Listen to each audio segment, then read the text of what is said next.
Hi friends, Father Kerry Walters here, pastor of Holy Spirit American National Catholic Church, and this is another Holy Spirit moment, this one on the man who loved his enemies. You know, we Christians are commanded by the Lord in the Sermon on the Mount to love our enemies. But exactly what does that mean? How should we go about acting in a loving way towards those people who consider themselves to be our enemies and may even want to harm us? Whenever I think of this rather perplexing question, the first example that comes to my mind, other than the Lord himself, is Dirk Willems, a 16th century Dutch Anabaptist who died for his conviction that we ought to love our enemies in the year 1569. Here's his story. Dirk Willems was a member of a Protestant sect called the Anabaptist. I'll talk more about them in just a couple of minutes. He was arrested by Dutch Roman Catholic authorities in 1568 and charged with apostasy. He was jailed, and it was wintertime. But somehow Willems managed to escape from his jail, and he took off across the frozen landscape with authorities in hot pursuit. One of them fell through the frozen ice of a pond. And because the man didn't know how to swim and because the water was frigid, he was in great danger of losing his life, and he cried out for help. When Dirk Willems, who otherwise could have escaped, heard that cry for help, he returned. He pulled the man in distress out of the water and saved his life. Whereupon Willems was immediately rearrested and taken back to jail. He was tried for apostasy, and in the spring of 1569, he was burnt at the stake. And we are told by contemporaries who witnessed the execution that the wind was blowing the flames away from poor Willem's body, and so it took him a lot longer to die and prolonged his agony. This, my friends, seems to me to be an exemplar of what it means to love one's enemies. Why? Why did Dirk Willems do this? Well, as I said earlier, he was a member of a Protestant sect called Anabaptists. Scholars tell us that during the Protestant Reformation, three distinct groups of Christians arose. One group can be called the Catholic counter-Reformation, and that, of course, was the attempt on the part of the Roman Catholic Church to try and retain the spiritual territory that it occupied. Another group is called by scholars the Magisterial Reformers. And these are people like Martin Luther and John Calvin who had broken with the Roman Catholic Church, but who did not want to break with state authority. And the third group are what scholars call the Radical Reformers. Radical from the Latin word radix, which means roots.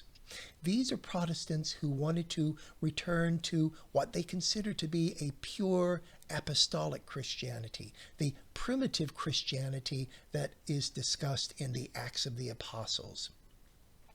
Dirk Willems belonged to this third group, the Anabaptists, and this is the group that took seriously love of enemies. Now, why were they called Anabaptists to start with? Well, Anabaptist simply means rebaptizer. And they were called that as a pejorative term, but a term that they eventually embraced. They were called rebaptizers or Anabaptizers because the hallmark of Anabaptist spirituality was the conviction that sacerdotalism, or the interference of priests with one's religious and spiritual life, was completely off the table. That in order to be a child of God, in order to be a genuine Christian, what one needed to do was to cultivate a one-on-one relationship with the Lord. The church couldn't create that relationship for you. You had to do it yourself with the help of God's grace. And so infant baptism, in which a child who is unable to make a commitment to the Lord because the child is a mere infant, was considered to be superstitious by the Anabaptists. What they insisted upon was that all genuine Christians, after having made the choice to align themselves with the Lord, needed at that point to be baptized. And so the Anabaptists, many of whom had been baptized as Roman Catholics as infants, would rebaptize one another when they became adults and recommitted themselves to Christ.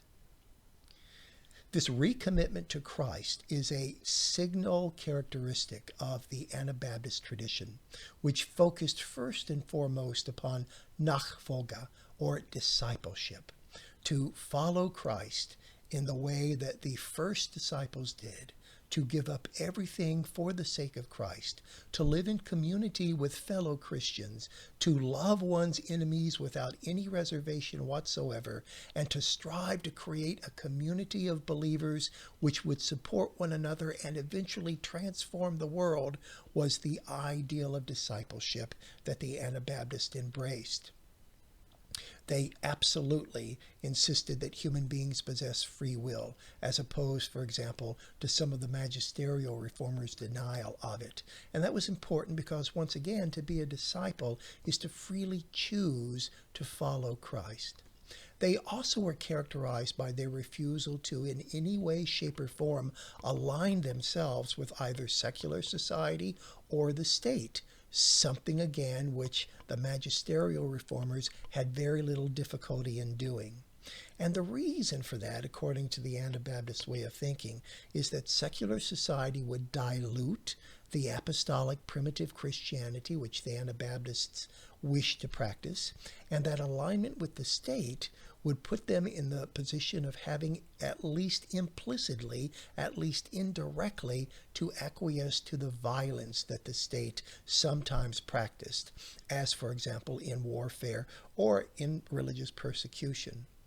And violence for the Anabaptist was absolutely incompatible with being a follower of Christ, because, as we saw at the very beginning today, Christ commands his followers to love enemies. And that, my friends, is why Dirk Willems sacrificed his life in order to save the life of a man who considered him an enemy.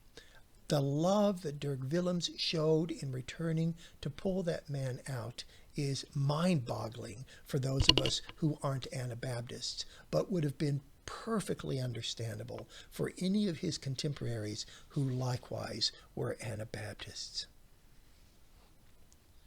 Today, Anabaptism lives on.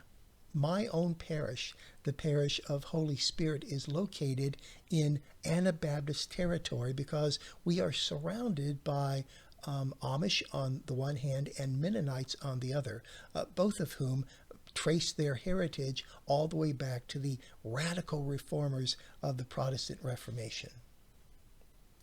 They're good neighbors, and they remind me constantly of the importance of taking seriously the Lord's command to love enemies, just as Dirk Willems did.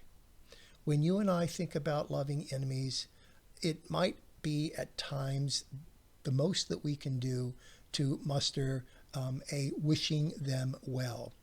That is, wishing people who consider ourselves to be enemies a deeper relationship with the Lord, a calming of the anger that they might be experiencing. But we keep our distance from them for the most part, don't we? Anabaptist spirituality would say that that's not genuinely loving the enemy. Loving the enemy is not only wishing him or her well, but going out of one's way to aid the enemy, not only spiritually, but as Dirk Willems shows us, physically as well. And to do so, even if it means causing great harm to ourselves. Greater love has no person known. Dirk Willems took that seriously. So does the entire Anabaptist tradition, then and now. My friends, this has been another Holy Spirit moment. Thank you so much for watching. I encourage you to put your hands on some Anabaptist writings and read them slowly and meditatively. I promise you they will open eyes and hearts. God bless. I will see you next time.